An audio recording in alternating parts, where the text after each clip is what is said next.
After the battles at Chattakar in August of 1999, which ended with victory for the Taliban, Abd al-Hadi was certain that the front line would never return again to Murad Beg. He was right.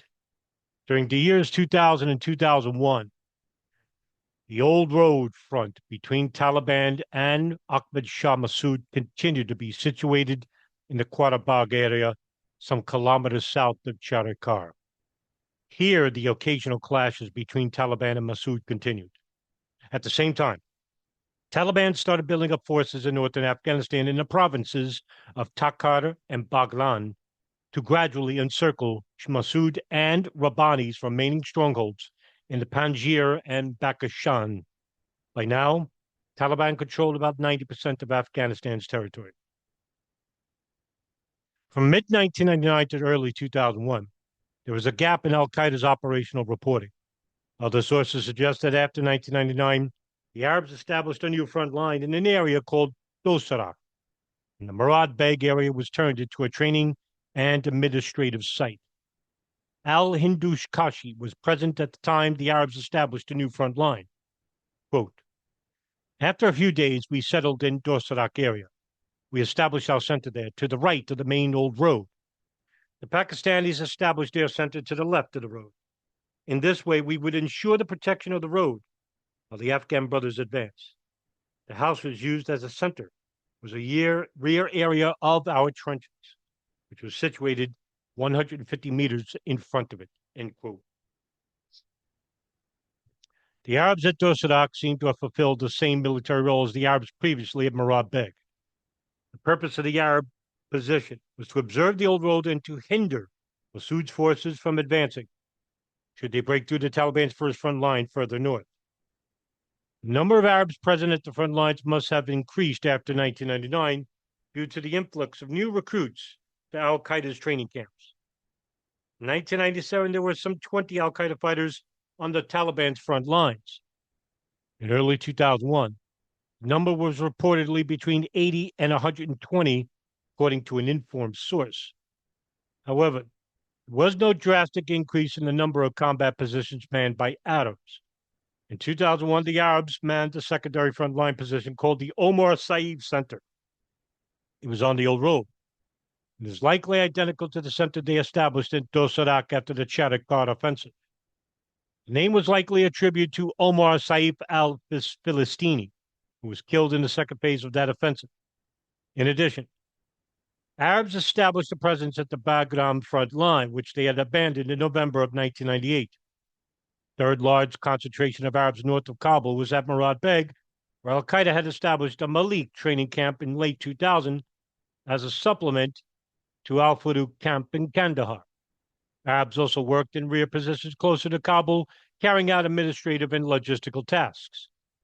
Abd al-Hadi al-Iraqi wanted the Arabs to play a more offensive role in the Taliban's war. It was evident from a letter he wrote in June of 2000 to an unknown receiver. In the letter, he discusses how the Arabs could improve their performance on the Taliban's front lines based on his 4 years of experience on the Kabul front.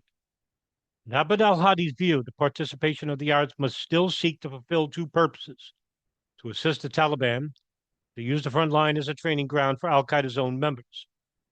However, at that time, the Arabs were not getting enough experience in conducting offensive operations.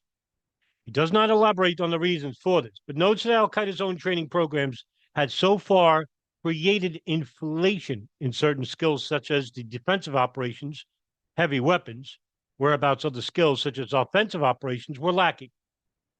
At the end of the letter, Abd al-Hadi lists a number of suggestions on how to improve the current situation.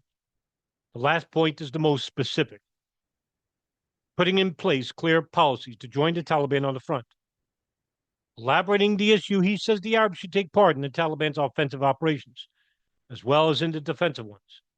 He notes the challenges of working in the defensive positions. 1, not having enough good weapons. 2, not having enough ammunition with the Taliban and lack of ammunition in the markets. 3, the difficulty of arranging it with the Taliban because they consider the heavy weapons and its ammunition one of the matters they must control completely. And 4, lack of patience among the brothers to stay with the artillery in the rear for a long time. The last point, that the Arabs lacked patience to stay in the rear, was a well-known phenomenon by now, and was probably one of the main reasons that Arabs disobeyed the orders of the Taliban during the Chhatarkar offensive. Although Arab foot soldiers generally just wanted action, Abd al-Hadi saw organizational benefits of creating offensive battle units. This would motivate recruits and give them useful battlefield skills. The only problem with the Taliban's fighting style, which relied on sudden withdrawals, as seen in the Battle of Chhatarkar in 1999, this could lead to potentially dangerous situations.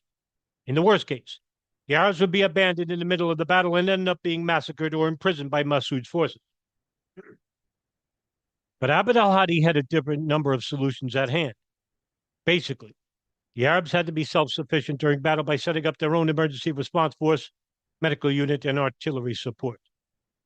As al-Qaeda was contemplating to get a more active role as Taliban's front, the number of foreign fighters coming to Afghanistan was also increasing. The number of foreign militant organizations in Afghanistan multiplied. The largest organizations were the Pakistani groups, the HUA and the HUJIA, and the Uzbek group Islamic Movement of Uzbekistan, led by two veterans from the Tajik Civil War, Tahir Yuldashev and Juma Namagani. There was also a Uyghur group named East Turkestan Islamic Movement, led by Hassan Mashum, the ETIM. There were several Arab groups, such as Al-Qaeda, which was by far the largest and most organized. Al-Qaeda was the Arab group that most actively participated on the Taliban's front lines.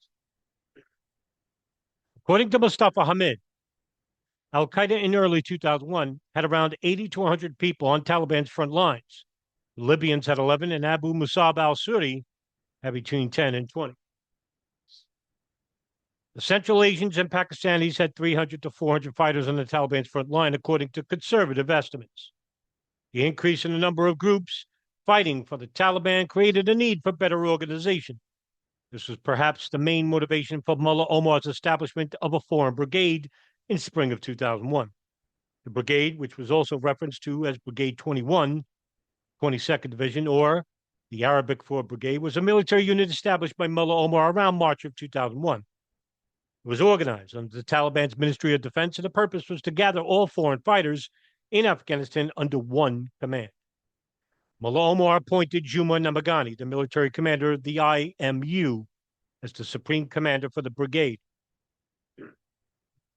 Bin Laden and Al-Qaeda gave their support to the project, as did the ETIM and the EIJ, the Egyptian Islamic Jihad, the Libyans, and also Abu Musab al-Suri. Namagani appointed Abu al-Hadi al-Iraqi as a Pakistani commander to his deputies. The Arab and Pakistani groups on the front line probably kept their original chain of command. Arabs who fought on the Taliban's front line in mid-2001 said Abu al-Hadi al-Iraqi was their top commander. The formation of the Foreign Brigade may have been a result of the increased role played by Central Asian militants in Afghanistan, especially from February 2001, when a number of Tajik militants were expelled from Tajikistan and subsequently joined the IMU. In the long run, the IMU envisioned using northern Afghanistan to launch a war in Central Asia. Several of the Arabs, including Abu Musab al-Suri and Mustafa Hamid, were proponents of this strategy as well.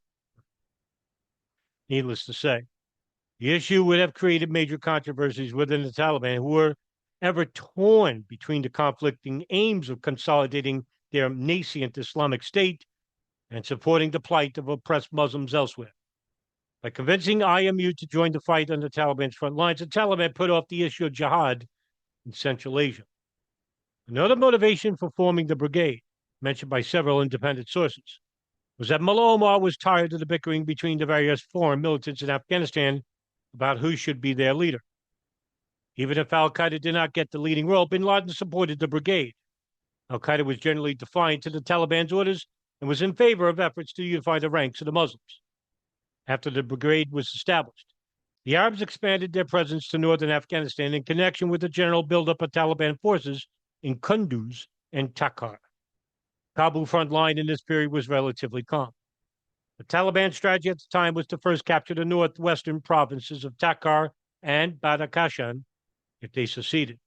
Massoud's stronghold in the Panjshir Valley would be completely surrounded. As the Taliban were building up for a large offensive in the north, the Arabs moved the Omar Saif Center from the old road to the Kawajar Clear front in Takkar. The Arabs continued to man positions at the Bagram front.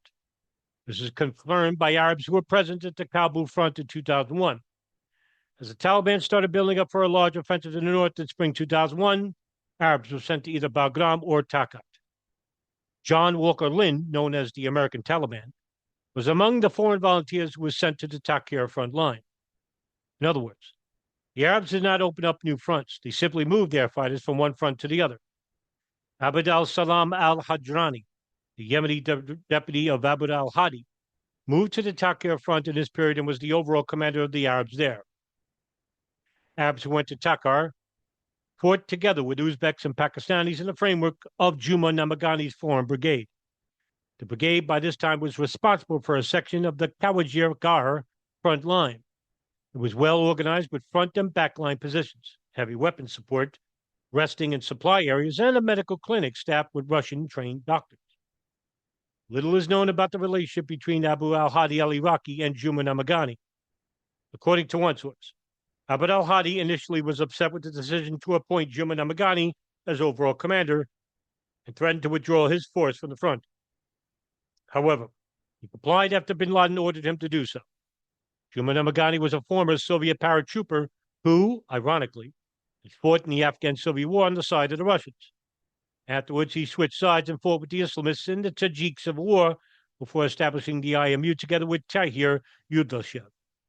It is likely that Juma Boy, as he was called, had an offensive fighting style, resembling that of regular armies, unlike the Taliban, who were sensitive to taking losses and who tended to run away from battle.